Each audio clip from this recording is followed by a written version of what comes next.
Bienvenue sur la chaîne Savoir Investir. Pensez à vous abonner et à activer la cloche de notification pour recevoir nos nouvelles vidéos. Payez à l'étranger avec votre carte bancaire.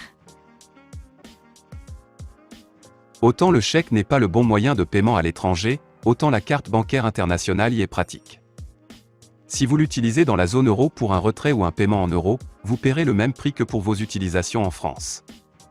Mais attention, dès que vous sortez de la zone euro, Suisse, États-Unis, Grande-Bretagne, les règles changent. Si vous payez avec votre carte, des frais fixes et des commissions variables, commissions de change, seront appliqués. Le plus souvent, le taux de change appliqué est celui du jour de traitement de la transaction par votre banque et non celui de la date de l'achat. Les retraits de devises avec votre carte à un distributeur sont également payants. Le coût varie selon la carte et la banque. Outre les frais fixes, le retrait est soumis à une commission variable, commission de change. Si vous retirez de l'argent avec votre carte bancaire à l'étranger, optez pour des retraits peu nombreux de montants importants de préférence à de multiples retraits de petites sommes, cela limitera le surcoût. Renseignez-vous sur les tarifs appliqués par votre établissement, car selon le type de carte détenue, classique, gold, infinite, les conditions diffèrent. Avant de partir, quelques précautions s'imposent. Premièrement, vérifiez la capacité de paiement et de retrait de votre carte, et, au besoin, demandez à votre conseiller d'augmenter les plafonds. Et n'oubliez pas de prendre avec vous les numéros de téléphone du centre d'opposition chèques et cartes bancaires.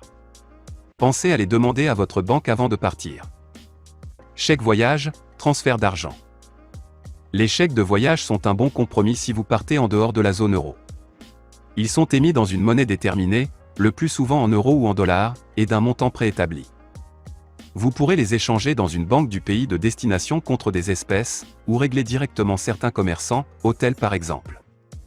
La délivrance de ces chèques est facturée et cela peut coûter assez cher, mais ce moyen de paiement est sécurisant puisqu'il vous garantit le remboursement des sommes en cas de vol ou de perte.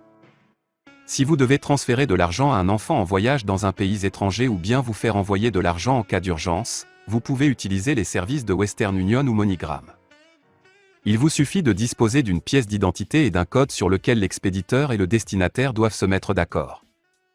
Le retrait d'argent sera possible dans les contrées les plus reculées, mais en contrepartie, ce mode de transfert d'argent reste très coûteux, 10% du montant transféré, avec un forfait minimum. Et il est donc préférable d'en faire usage uniquement en cas de nécessité.